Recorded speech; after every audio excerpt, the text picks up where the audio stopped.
প্রেম কি সুন্দর, তাই না? কেউ ধ্বংস হয়, আবার কেউ সুন্দর একটা জীবন ফিরে পায়। ভালোবাসার এই অদ্ভুত খেলা একটা জীবনকে শেষ করতে পারে, আবার সুন্দরভাবে গড়ে তুলতে পারে। প্রতিটা চোখের পানি বলে দেয় কারো মায়া কতটা ভয়ঙ্কর। সবাই ভালোবাসতে জানে, কিন্তু মায়ায় পড়ে ভেতর ভেতর শেষ হতে কতজন পারে?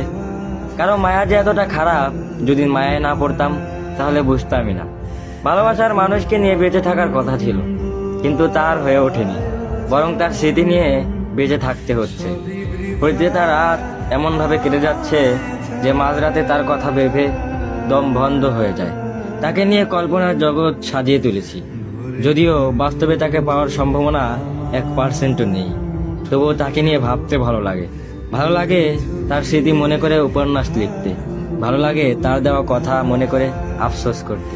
তার সবকিছু ভালো লাগলেও তার আমাকে ভালো লাগতো না। সে তো ভালোবাসা নিতে জানতো, কিন্তু সে কখনোই ভালোবাসা দিতে জানতো না।